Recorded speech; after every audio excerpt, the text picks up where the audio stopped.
আমাদের processor scheduling বা আমরা যখন সিপিইউ শিডিউলিং করেছিলাম, আমরা একটা নতুন একটু জিনিস দেখতে চাই, সেটাকে আমরা বলি মাল্টি প্রসেসর শিডিউলিং।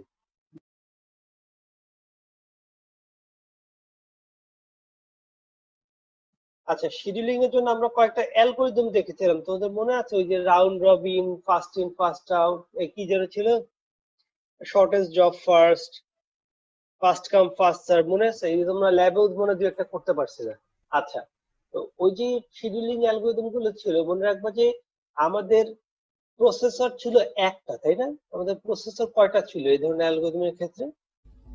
একটা প্রসেসর। তারপরে সিপিইউ ছিল একটা। একটা সিপিইউ তে আমরা কি করতেছিলাম, যে এখানে যদি আমাদের কিউতে বিভিন্ন প্রসেস থাকে, P1, P2, P3, P4, তাহলে আমরা কি করতেছিলাম, শিডিউলিং করে করে কখনো P1 কে লোড করতেছি, আবার আরেকটাকে সরাচ্ছি, আবার আরেকটাকে লোড করছি, এভাবে আমরা শিডিউলিং করতেছিলাম না? মানে সিপিইউ তে একসাথে তো একটার বেশি লোড করতে পারতেছিলাম না। এখন যদি আমাদের মাইক্রো প্রসেসর একটার বেশি হয় কোনো কারণে, যেমন ধর আমি যদি চিন্তা করি যে আমাদের কম্পিউটারে এইরকম প্রসেসর আছে, দেখো, সিপিইউ 0, সিপিইউ 1, সিপিইউ 2, সিপিইউ 3, তার মানে আমাদের 4টা প্রসেসর আছে। আচ্ছা, তাহলে এখন বলো তো, যদি আমাদের 4টা প্রসেসর থাকে, তাহলে এখন কি আমি এট এ টাইম প্যারালালি একটার বেশি প্রসেস রান করতে পারবো না? আচ্ছা, তাহলে দেখো, মাল্টিপল প্রসেসর যদি থাকে, তাহলে আমরা আসলে কি করতে পারবো, এট এ টাইম মাল্টিপল প্রসেসকে প্যারালালি রান করতে পারবো, এটা হচ্ছে একটা অ্যাডভান্টেজ। আরেকটা জিনিস আমাকে বলো তো, যদি এই সিপিইউটা ধরো, এই সিপিইউটা কাজে ব্যস্ত, এটা বিজি, এই সিপিইউটা বিজি, এটাও বিজি, আর এই দুটা ধরো খালি বসে আছে, তাহলে আমরা এরকম করতে পারি কিনা, ধরো এটার এই আমরা যদি এইভাবে চিন্তা করি, ধরো এরকম চিন্তা করি যে এখানে ধরো এই সিপিইউটার জন্য একটা আলাদা কিউ আছে, এই কিউর ভিতরে P1, P2, P3 তিনটা প্রসেস আছে। তার মানে তিনটা প্রসেস নিয়ে এই সিপিইউ 0 কাজ করতেছে। আর এই প্রসেসরটা ধরো বসে আছে, আইডল বসে আছে, এটাও ধরো আইডল বসে আছে। এই প্রসেসরের কাছে আছে তোমার P4, P5, P6। তাহলে দেখো তো, উপরের দুইটা প্রসেসর ফুল বার্ডেন না, অনেক অনেক কাজ নিয়ে, প্রসেস নিয়ে কাজ করতেছে।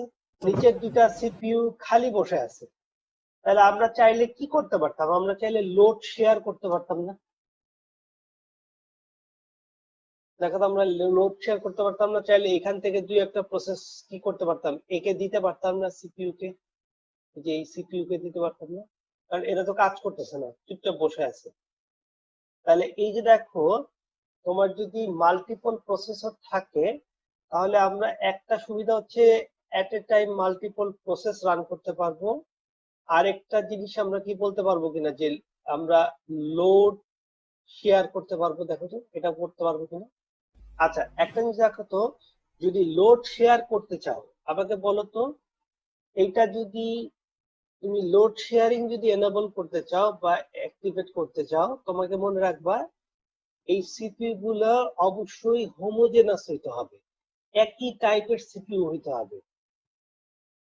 কেন? দেখো, এটা যদি হয় এরকম যে এই যে উপরের যে সিপিইউ 0, ধরো এটা হচ্ছে তোমার ইন্টেলের প্রসেসর, ঠিক আছে? এটা ধরো ম্যাকিনটশ প্রসেসর, ম্যাকের প্রসেসর। এটা ধরো হচ্ছে তোমার সিপিইউ, অ্যান্ড্রয়েড জন্য কি প্রসেসর ইউজ করে, এআরএম, তাই না? এগুলো ধরো এআরএম প্রসেসর। আচ্ছা, আমাকে বলো তো, এই প্রসেসর গুলোর অ্যাড্রেস ইনস্ট্রাকশন আলাদা না? সব কি একই রকম, আর্কিটেকচার আলাদা না? আচ্ছা, তাহলে আমাকে বলো তো, এই দেখো, এইটা ওভারলোডেড, এই প্রসেসরটা ওভারলোডেড, এটা খালি বসে আছে, এখান থেকে একটা প্রসেসকে আমি এখানে শিফট করতে পারবো? পারবো না। কেন বলো তো? এটা কি প্রসেসর? এটা এআরএম প্রসেসর, ঠিক আছে, যেটা বলছিলাম, তাহলে আমাদের প্রথম কথা কি যে মাইক্রো প্রসেসর গুলো অবশ্যই কি হতে হবে, হোমোজেনাস হতে হবে, একই টাইপের হতে হবে। যদি তুমি লোড শেয়ার করতে চাও, চারটা মাইক্রো প্রসেসর যদি চার ধরনের টাইপের হয়, তাহলে তো চারটাকে চার ধরনের আলাদা আলাদা কাজ করাইতে হবে। চারটাকে দিয়ে তো আর আমরা তখন কি করতে পারবো না, লোড শেয়ার করতে পারবো না। হ্যাঁ, তোমার যেটা হবে, চারটা চারটা আলাদা প্রসেস রান করতে পারে, কিন্তু ডিফারেন্ট টাইপের প্রসেস রান করতে পারবে। এই দুটা রান করতে পারবো হচ্ছে অ্যান্ড্রয়েড এর প্রসেস, আর এইগুলা রান করতে পারবে ইন্টেল বা এটা হচ্ছে ম্যাকিনটশের, যদি আলাদা সিপিইউ থাকে। একটা কথা, তুমি যদি লোড শেয়ারিং করতে চাও, তোমার সিপিইউ গুলো অবশ্যই কি হতে হবে, প্রথম কথা হচ্ছে হোমোজেনাস হতে হবে। এইটুকু বুঝছো কিনা দেখো। আর লোড শেয়ার করতে না চাইলে ইটস অনলাইন, কোনো অসুবিধা নেই। কিন্তু আমাদের আসলে মাল্টিপল প্রসেসর থাকলে লোড শেয়ারিংটা একটা ডেফিনেটলি লুক্রেটিভ জিনিস, এটা করতে পারার কথা। আচ্ছা, এইটুকু যদি ক্লিয়ার হয়, দেখো এবার আমরা একটু একটা জিনিস বুঝে নিই। দেখো, আমাদের শিডিউলিং অ্যালগরিদম আমরা নতুন করে আর কিছু করার নেই, শিডিউলিং অ্যালগরিদম আগের গুলো। এখানে হচ্ছে শিডিউলিং অ্যাপ্রোচের ক্ষেত্রে আমরা একটু পার্থক্য আছে, সেটা একটু দেখার চেষ্টা করছি। দেখো, এখানে আমাদের প্রসেসর হচ্ছে একের বেশি। তাহলে আমরা কি করব যখন আমরা প্রসেস শিডিউলিং করব? দেখো, এই চারটা সিপিইউর ভিতরে আমি যদি এরকম চিন্তা করি, আমি এই পাশে গেলে মুছে দিই।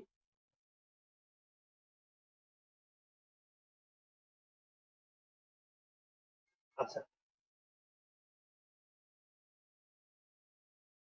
দেখো এখানে আমাদের সিপিইউ আছে চারটা। এই সিপিইউ চারটার ভিতরে আমি যদি এক, আমি এগুলা এআরএম গুলো মুছে দিলাম, ধরে নিলাম যে সবগুলো হচ্ছে হোমোজেনাস প্রসেসর। আচ্ছা, এখন দেখো আমরা কি বলছি, এই একটা প্রসেসরকে আমি ডেডিকেট করলাম হচ্ছে শিডিউলিং এর জন্য। তার মানে এই একটা প্রসেসর সিপিইউ শিডিউলিং করবে, ঠিক আছে। আর বাকি প্রসেসর গুলো কোনো শিডিউলিং এর কাজ করবে না, তারা শুধু নর্মাল কাজ দিলে কাজ করবে। তাহলে অপারেটিং সিস্টেমের যে শিডিউলার যে মডিউলটা, সেটা রান করবে কোথায় দেখো তো, করবে সিপিইউ 2 তে। তাহলে দেখো, যেই প্রসেসরে শিডিউলিং এর অ্যালগরিদম গুলো রান করবে, এটাকে আমরা বলি মাস্টার প্রসেসর বা মাস্টার সার্ভার, ঠিক আছে। তাহলে এই একটা সিপিইউ কে আমি ডেডিকেট করে নিলাম, এটা হচ্ছে সার্ভার। এটা যেটা করবে তোমার এই কি বলে, চারটা প্রসেসরের জন্য সে শিডিউলিং এর দায়িত্বগুলো করবে। তাহলে দেখো তো, এর সাথে একটা কিউ থাকবে, এই যেরকম কিউ থাকবে। তাহলে এখানে প্রসেস গুলো এসে জমা হবে, P1, P2, P3, P4, P5। তাহলে এই সিপিইউ কি করবে বলতো, এই সিপিইউ হচ্ছে এই কিউর উপরে তোমার রাউন্ড রবিন হোক বা যে কোনো শিডিউলিং অ্যালগরিদম অ্যাপ্লাই করে এখান থেকে প্রসেস ধরে ধরে সে কি করবে, ডিস্ট্রিবিউট করবে। কখনো একে দিবে, কখনো একে দিবে, কখনো একে দিবে। তাহলে মেইন কাজটা আসলে করতেছে কে বলতো, মেইন কাজটা করছে হচ্ছে সিপিইউ 2। তাহলে সিপিইউ 2 কিন্তু ডেডিকেটেড ফর শিডিউলিং। তাহলে এই কিন্তু অন্য কোনো, ঠিক আছে, মানে প্রসেস রানিং এর কাজগুলো করবে হচ্ছে 0, 1 আর 3। তাহলে একটা জিনিস আমাকে বলো, তাহলে এই যে 0, 1, এইখানে আমরা তাহলে কি বলতো, প্যারালালি তিনটা প্রসেস রান করতে পারবো না, P1, P2, P3 একসাথে? আচ্ছা, এটা এই যে সিপিইউ যে 2 যেটা, এটাতে তো কিছু রান করতে পারছি না। এখানে কি রান করা আছে বলো এই সিপিইউটাতে? এটাতে এই যে শিডিউলার চলতেছে না, সিপিইউ শিডিউলিং এর অ্যালগরিদমটা চলতেছে না। তাহলে একটা জিনিস আমাকে বলতো, তোমার যদি একটা মাস্টার সার্ভার থাকে, মাস্টার সার্ভারটা তো কি করতেছে বলতো, কোনো অন্য কোনো কাজ করছে না, তাহলে কি করতেছে বলতো, কাজটা কি করতেছে, শিডিউলিং এর কাজটা করতেছে। তাহলে তুমি একটা সিপিইউর পারফরমেন্স আসলে একটু নষ্ট হচ্ছে না বলতো? চারটার ভিতরে একটা তো ডেডিকেটেড ফর শিডিউলিং, তাহলে একটার পারফরমেন্স আমরা মিস করতেছি না? ব্যাপারটা বোঝা গেল কিনা? তাহলে একটা মাইক্রোপ্রসেসর কন্টিনিউয়াসলি ব্যস্ত আছে কিসে, শিডিউলিং করতে।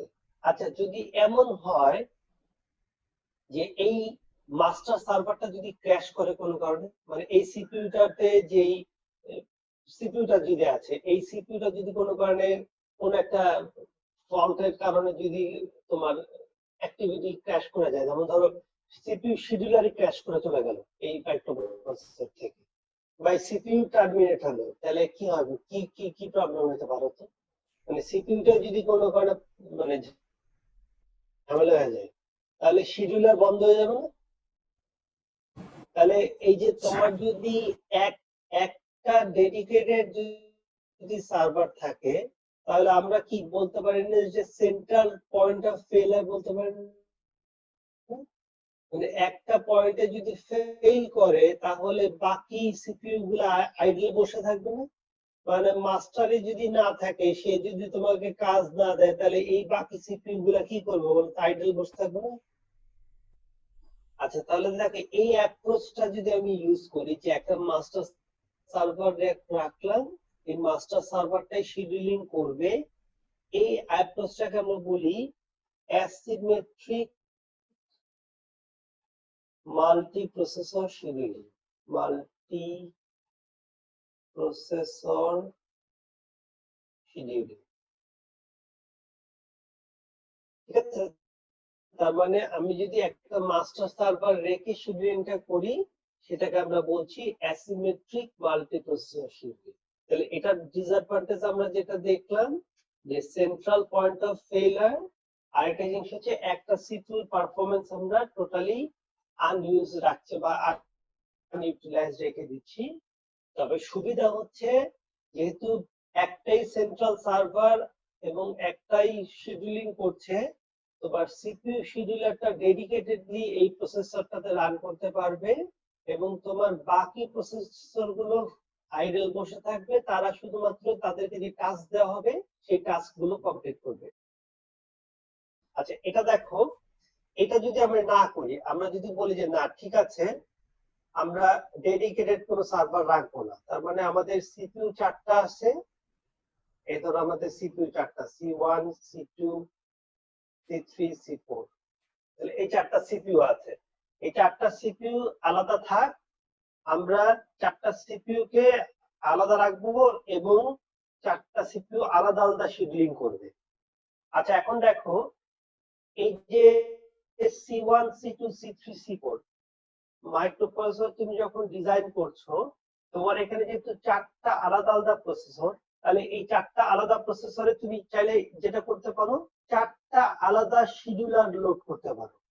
আমরা ওএস যেটা করতে পারে, এটার জন্য আলাদা শিডিউলার, এটার জন্য আলাদা শিডিউলার লোড করতে পারে, তার মানে প্রত্যেকটার জন্য আলাদা শিডিউলার। তাহলে কি হবে দেখো, সবাই কিন্তু তার নিজস্ব শিডিউলিং অ্যালগরিদম ইউজ করতে পারবে। তার মানে এই C1, এই যে C1 যে মাইক্রোপ্রসেসর, দেখো এখানে তুমি চাইলে রাউন্ড রবিন চালাতে পারো, এখানে তুমি চাইলে ফার্স্ট কাম ফার্স্ট সার্ভ চালাতে পারো, এখানে চাইলে শর্টেস্ট জব ফার্স্ট চালাতে পারো। তার মানে এক একটা মাইক্রোপ্রসেসরে তুমি এক এক ধরনের অ্যালগরিদম রান করতে পারো। দেখো এই আইডিয়াটা বোঝা যাচ্ছে কিনা? আমাদের যেহেতু প্রসেসর চারটা আলাদা, আমরা চারটা প্রসেসরে চারটা আলাদা শিডিউলার লোড করব, এবং চারটা শিডিউলার আলাদা আলাদা করে কি করবে, তোমার কি রান করবে, নিজস্ব শিডিউলিং অ্যালগরিদম রান করবে। আচ্ছা, এখানে একটা জিনিস খেয়াল করে দেখো, কিউ কয়টা দেখো তো, কিউ প্রসেস কিউ কয়টা? আচ্ছা, কিউ একটা, একটা যদি কিউ হয়, তাহলে এই একটা কিউ থেকে সবাইকে ডাটা নিতে হবে না? আচ্ছা, ধরো এইটা রাউন্ড রবিন ইউজ করতেছে, তাহলে এটা রাউন্ড রবিন ইউজ করলে কি করবে, এই কিউর উপরেই রাউন্ড রবিন চালাবে। আবার এইটা দেখো এফসিএফএস চালাচ্ছে, তাহলে এই কিউর উপরেই এফসিএফএস চালাতে হবে না? তাহলে একটা জিনিস আমাকে বলো তো, এরকম হওয়ার সম্ভাবনা আছে কিনা যে প্রসেস P4 কে এই প্রসেসরও নিয়ে নিল টান দিয়ে, আবার এই প্রসেসরও নিয়ে নিল, এরকম হতে পারে কিনা দেখো তো। যেহেতু তোমার একটা কমন কিউ, দুইটা মাইক্রোপ্রসেসরই দুইটা আলাদা আলাদা শিডিউলার রান করতেছে, সেই দুজন কি তোমার একই প্রসেসকে নিয়ে চলে যেতে পারে না? আচ্ছা, এটা যদি হয় তাহলে আসলে কি হয় বলতো, এই দুটা প্রসেসরের ভিতরে P4 রান করা শুরু করবে না? আচ্ছা, তাহলে এটা তো সিচুয়েশন হয়ে গেল না যে একটা প্রসেস তো দুই জায়গায় রান করতে পারে না, তাহলে তো দুই জায়গায় দুই রকমের আউটপুট শুরু হবে। তাহলে আমাকে কি করতে হবে, ওই যে আমরা রেঞ্জ কন্ডিশনে আটকানোর জন্য সেমাফোর পড়ছিলাম না, যে সেমাফোর দিয়ে আমরা অ্যারে লক করে নিতে পারি বা ডাটা স্ট্রাকচার লক করে নিতে পারি, মনে আছে? যদি তোমার এখানে কমন কিউ থাকে, আমরা এই সেমাফোর দিয়ে এটাকে লক করে নিতে পারি না? যে আমি যখন এখান থেকে একটা প্রসেস নিব, তখন এটাকে লক করে তারপর সেখান থেকে কি করবে, একটা করে প্রসেস নিব। তাহলে এই অ্যাপ্রোচে যদি আমি যাই যে প্রত্যেকটা সিপিইউর জন্য আলাদা করে শিডিউলার এবং কোনো মাস্টার সার্ভার নাই, এটাকে আমরা বলি সিমেট্রিক মাল্টিপ্রসেসর শিডিউলিং। আগেটা ছিল অ্যাসিমেট্রিক, এটা হচ্ছে সিমেট্রিক মাল্টিপ্রসেসর শিডিউলিং, এসএমপি।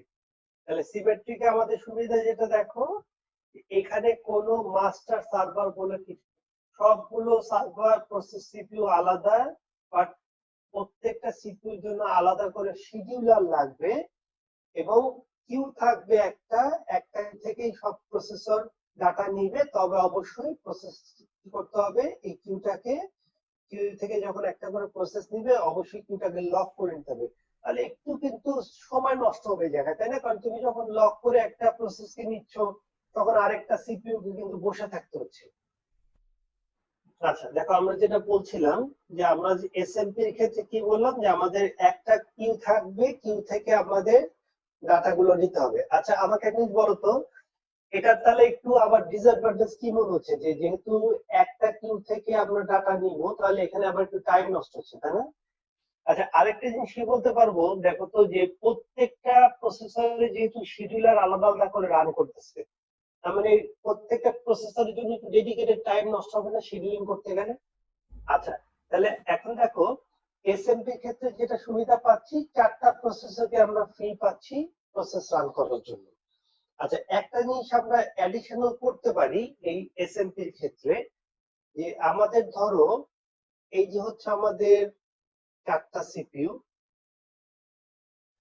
এই চারটা সিপিইউর জন্য আমরা কিউ ছিল একটা, এই একটা কিউ এভাবে না রেখে আমরা চাইলে এই প্রত্যেকটা প্রসেসরের জন্য আলাদা করে আবার একটা প্রাইভেট কিউ দিতে পারি। এই যে এরকম একটা প্রাইভেট কিউ দিতে পারি।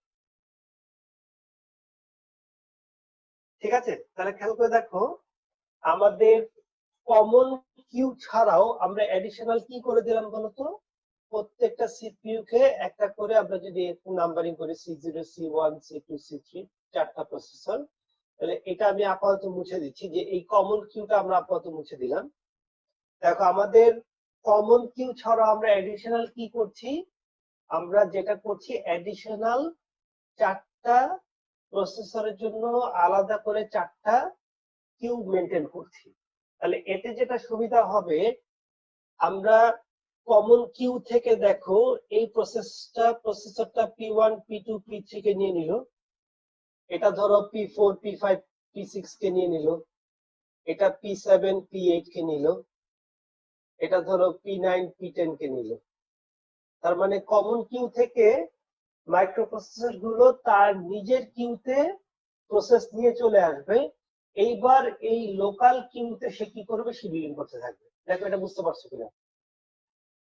তার মানে তোমার কমন কিউ থেকে শিডিউলিং না করে আমরা কমন কিউ থেকে প্রাইভেট কিউতে নিয়ে আসবো ডাটা, এই প্রাইভেট কিউর উপরে আমরা আলাদা আলাদা শিডিউলিং অ্যালগরিদম অ্যাপ্লাই করবো। দেখো, এটা বোঝা যাচ্ছে কিনা?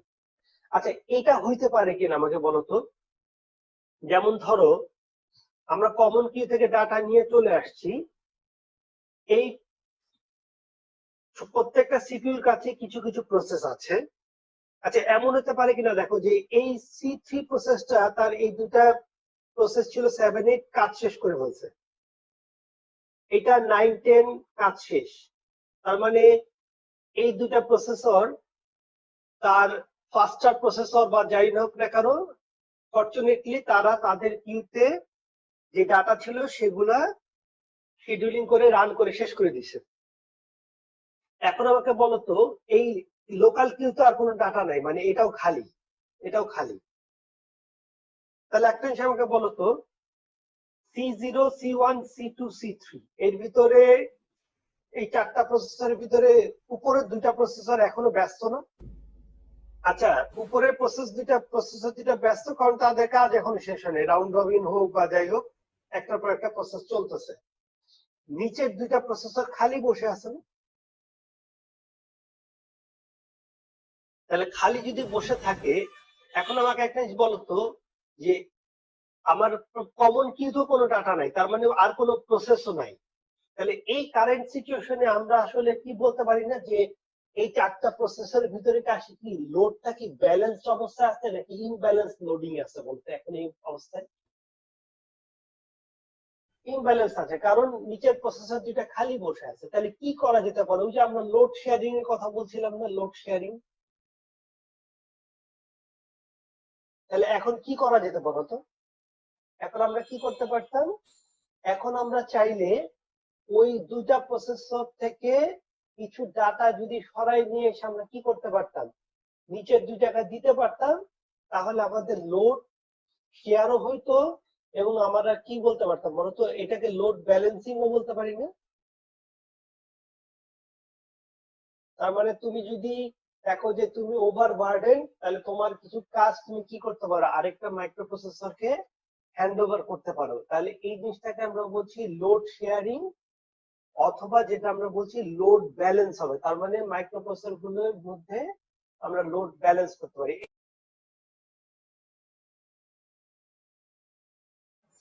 আচ্ছা, একটা টার্ম দেখো, আমরা একটু একটা টার্ম বলে নিই, এটাকে আমরা বলি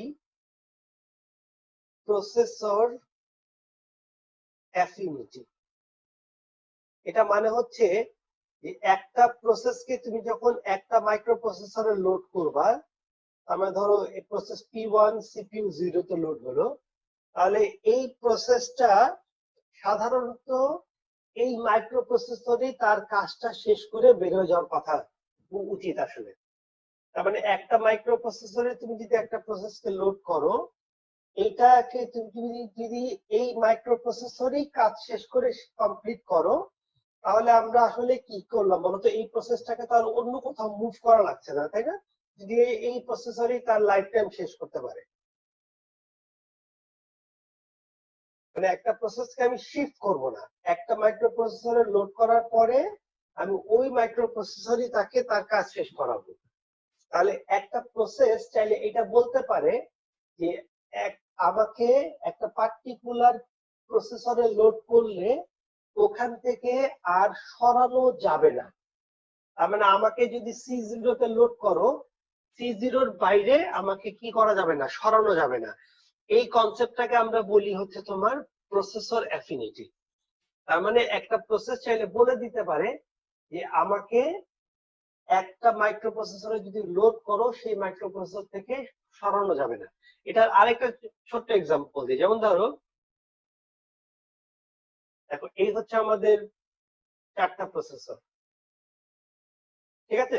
C0, C1, C2, C3। আচ্ছা, এই চারটা প্রসেসরের ভিতরে আমাদের ধরো এই C1 প্রসেসরের ভিতরে একটা আইও ডিভাইস আছে, ইনপুট আউটপুট ডিভাইস আছে, যেটা অন্য কোনো মাইক্রো প্রসেসরের সাথে নাই। আচ্ছা, এখন একটা চিন্তা করো, প্রসেস P1 এর ধরো এই আইও ডিভাইসটা লাগবে, তাহলে আমাকে কেউ বলতে পারবে যে P1 কে কোন প্রসেসরে শিডিউলিং করতে হবে? এই আইও ডিভাইসটা অন্য কোনো প্রসেসরের সাথে নাই, এই মাইক্রো প্রসেসরের সাথে আছে। তাহলে P1 কে তুমি যদি এখানে শিডিউল করো, তাহলে কি কাজ হবে? এটা তো কাজ করবে না, তাই না? কারণ এখানে তো ওই ডিভাইসটা নাই। তাহলে এটাকে অবশ্যই কি করতে হবে, ওই ডেডিকেটেডলি এই মাইক্রো প্রসেসরই শিডিউল করতে হবে, এবং এখান থেকে তাকে কিন্তু আর বেরও করা যাবে না। খেয়াল করে দেখছো? কারণ তার কিন্তু রানিং টাইমের ভিতরে এই আইও ডিভাইসটা লাগবে। তাহলে এই প্রসেসটাকে যেহেতু আমি এইখানে লোড করছি C1 এ, এবং আমি C1 থেকে আর তাকে বের করতে পারবো না, তাহলে বলতো যতই আমার এই প্রসেসর গুলো খালি বসে থাক, আমি কি P1 কে এখান থেকে এখানে আনতে পারবো?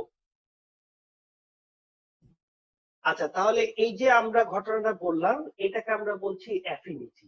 যে একটা প্রসেসরকে তুমি যদি একটা প্রসেসকে যদি একটা প্রসেসরে লোড করো এবং যদি ওই প্রসেসরে তুমি তার লাইফ টাইম শেষ করো, সেটাকে আমরা বলছি অ্যাফিনিটি। তাহলে এই যে অ্যাফিনিটির কথা বললাম, এটা দুই ধরনের হয়। একটা হচ্ছে তোমার হার্ড অ্যাফিনিটি, আর এটাকে বলি আমরা সফট অ্যাফিনিটি। ঠিক আছে, হার্ড অ্যাফিনিটি মানে হচ্ছে কোনোভাবেই একটা প্রসেসকে এক সিপিইউ থেকে আরেক সিপিইউ তে সরানো যাবে না, এটা হচ্ছে হার্ড অ্যাফিনিটি। এই হার্ড অ্যাফিনিটি তুমি চাইলে সিস্টেম কল দিয়ে বলে দিতে পারো, একটা প্রসেস চাইলে বলে দিতে পারে সিস্টেম কল দিয়ে যে আমাকে যদি একটা মাইক্রোপ্রসেসরে লোড করো, ওখান থেকে আর কোনোভাবেই সরাও না আমাকে, এটাকে আমরা বলছি হার্ড অ্যাফিনিটি। তাহলে সফট অ্যাফিনিটি মানে কি, তুমি চাচ্ছ যে তোমাকে না সরানো হোক, বাট যদি দরকার পড়ে বা যদি কোনো কারণে লোড ব্যালেন্সিং করতে হয়, তাহলে কি করব আমরা, দরকার পড়লে একটা প্রসেসকে কি করতে পারবো, এক জায়গা থেকে আরেক জায়গায় শিফট করতে পারবো, এটাকে আমরা বলছি সফট অ্যাফিনিটি। এটা বোঝা গেছে কিনা, হার্ড অ্যাফিনিটি সফট অ্যাফিনিটি। আচ্ছা, তাহলে এই যে আমরা হার্ড অ্যাফিনিটি কথা বললাম, হার্ড অ্যাফিনিটি মানে হচ্ছে প্রসেসকে কোনোভাবেই এক জায়গা থেকে আরেক জায়গায় শিফট করা যাবে না। আর সফট অ্যাফিনিটি মানে হচ্ছে চাইলে শিফট করা যাবে। তাহলে এই যে শিফট করব, কিভাবে শিফট করব, দেখো এটার জন্য আমাদের আরেকটা কথা বললেই শেষ হয়ে যায়। এটা ধরো আমাদের এই হচ্ছে সিপিইউ 0, আর ধরো এটা সিপিইউ 4। এই কিউতে ধরো অনেক প্রসেস আছে, P1 P2 P3 P4, আর এটার ভিতরে কিছুই নাই, খালি। আচ্ছা, এখন দেখো অপারেটিং সিস্টেম যেটা করতে পারে, অপারেটিং সিস্টেম দুই ভাবে লোড ব্যালেন্স করতে পারে। একটা হতে পারে পুশ মাইগ্রেশন। পুশ মাইগ্রেশন মানে হচ্ছে ওএস কি করবে, 200 মিলি সেকেন্ড পর পর, যেটা লিনাক্স করে, একটা সফটওয়্যার রান করবে। ওই সফটওয়্যারটার কাজ হবে এই প্রত্যেকটা সিপিইউর কিউ গুলা চেক করা। তাহলে কিউ চেক করে যদি তুমি ইনব্যালেন্স দেখো, তখন ওই সফটওয়্যারটাই এখান থেকে দুইটা প্রসেসকে কেটে এনে এই জায়গায় নিয়ে চলে আসবে, P3 P4। এটাকে আমরা বলছি পুশ মাইগ্রেশন। তার মানে একটা ডেডিকেটেড আলাদা সফটওয়্যার, যেটা 200 মিলি সেকেন্ড, মানে লিনাক্স এর ক্ষেত্রে আমরা বলছি, একটু পর পর রান করবে এবং চেক করে দেখবে যে মাল্টি প্রসেসরের গুলো ব্যালেন্স লোডে আছে কিনা। যদি না থাকে, তাহলে যেটা ওভারলোডেড সেখান থেকে কিছু প্রসেস নিয়ে এটাতে নিয়ে চলে আসবে।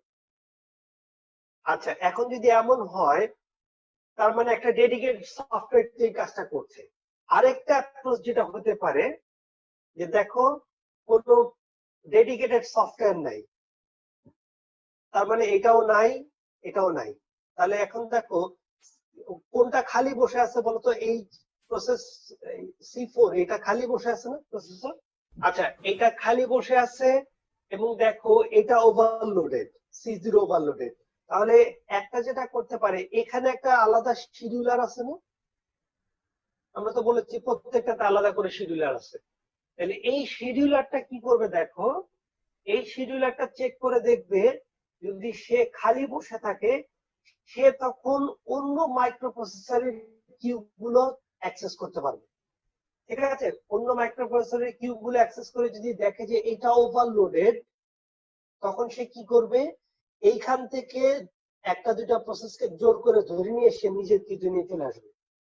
তাহলে এখানে কিন্তু সে কি করলো, আরেকটা মাইক্রোপ্রসেসর থেকে প্রসেস নিয়ে চলে আসলো। এটাকে আমরা পুশ মাইগ্রেশন না বলে এটাকে আমরা বলি পুল মাইগ্রেশন।